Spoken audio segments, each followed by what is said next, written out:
Hello students, आज हम 12th class Hindi साहित्य में प्रमुख अलंकारों में कुछ शेष रहे अलंकारों का अध्ययन करेंगे, जिसमें हम सबसे पहले देखते हैं व्यतिरेक अलंकार। व्यतिरेक का अर्थ होता है आधिक्य या अधिकता।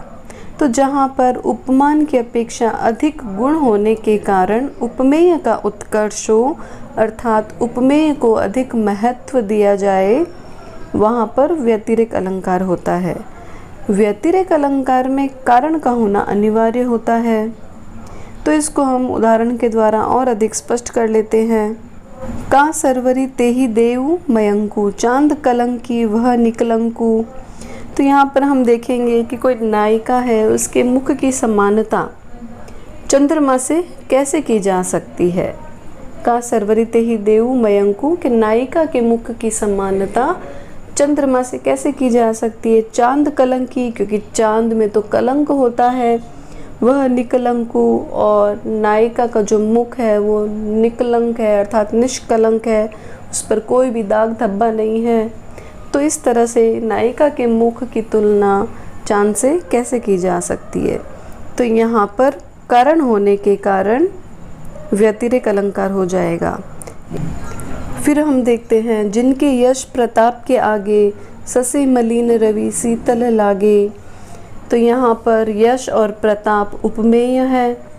शशि अर्थात चंद्रमा, रवि अर्थात सूर्य यहाँ पर उपमान है। शीतल का मतलब होता है तेज रहित। तो यहाँ पर यश प्रताप के सामने सूर्य और चंद्रमा को मलिन और तेज रहित बताया गया है। तो यहाँ पर व्यतिरेक अलंकार हो जाएगा, क्योंकि उपमेय को उपमान से अधिक महत्व दिया गया है। उपमेय का उत्कर्ष अधिक है और उपमान को हीन और कम महत्व दिया गया है, इसीलिए यहाँ पर व्यतिरेक अलंकार हो जाएगा। फिर दूसरा अलंकार हम देखते हैं प्रतीप अलंकार। प्रतीप का अर्थ होता है उल्टा या विपरीत। यह अलंकार उपमा अलंकार के विपरीत होता है, क्योंकि इस अलंकार में उपमान को लज्जित, पराजित या हीन दिखाकर उपमेय की श्रेष्ठता बताई जाती है। या हम कह सकते हैं कि उपमा के अंगों में उलटफेर, अर्थात उपमेय को उपमान के समान न कहकर उपमान को ही हम उपमेय कह देते हैं, तो वहाँ पर प्रतीप अलंकार होता है। तो इसको उदाहरण के द्वारा देख लेते हैं। सिय मुख समता किमी करे चंद वापुरो रंक, कि सीता जी का मुख की तुलना बेचारा चंद्रमा नहीं कर सकता है। यहाँ पर सीता जी का मुख जो है वो उपमेय है और चंद्रमा उपमान है। तो सीता का मुख अर्थात उपमेय की श्रेष्ठता यहाँ पर अधिक होने के कारण प्रतीप अलंकार हो गया। इसको एक दूसरे उदाहरण से हम और अधिक स्पष्ट कर लेते हैं। नेत्र के समान कमल है। नेत्र अर्थात उपमेय, कमल अर्थात उपमान। तो यहाँ पर कवि ने क्या कहा कि नेत्र के समान कमल है, अर्थात कमल को जो है वो नेत्रों के समान बतला दिया।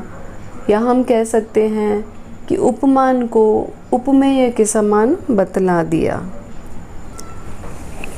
क्योंकि उपमा अलंकार में हमने देखा था कि उपमेय की तुलना उपमान से की जाती है, तब वहाँ पर यह अलंकार इस तरह से होता कि नेत्र कमल के समान है, अर्थात नेत्रों की तुलना कमल से की है। लेकिन यहाँ पे क्या हुआ, उसका उल्टा किया हमने कि नेत्र के समान कमल है, अर्थात कमल को नेत्र के समान मान लिया। या हम कह सकते हैं कि यहाँ पर उपमान को ही उपमेय हमने मान लिया, उपमान को हीन बताया गया है। तो इस तरह से यहाँ पर प्रतीप अलंकार हो जाएगा। फिर हम देखते हैं अपना अंतिम अलंकार मानवीकरण अलंकार। जब काव्य में प्रकृति को मानव के समान चेतन समझकर उसका वर्णन किया जाता है, तब वहाँ पर मानवीकरण अलंकार होता है। या हम कह सकते हैं कि जहाँ जड़ वस्तुओं या प्रकृति पर मानवीय चेष्टाओं का आरोप किया जाता है, तो वहाँ पर मानवीकरण अलंकार होता है। तो इसको हम उदाहरण के द्वारा और अधिक स्पष्ट कर लेते हैं। फूल हंसे कलियां मुस्काई, तो यहाँ पर फूलों का हंसना और कलियों का मुस्कुराना मानवीय चेष्टाएं हैं, मानवीय क्रियाएं हैं, इसलिए यहाँ पर मानवीकरण अलंकार हो जाएगा। तो अगर आपको हमारा ये वीडियो पसंद आया तो प्लीज़ हमारे चैनल को लाइक और सब्सक्राइब ज़रूर करें, और अगर आपके कोई सुझाव है तो वो हमें कमेंट बॉक्स में ज़रूर लिखें। धन्यवाद।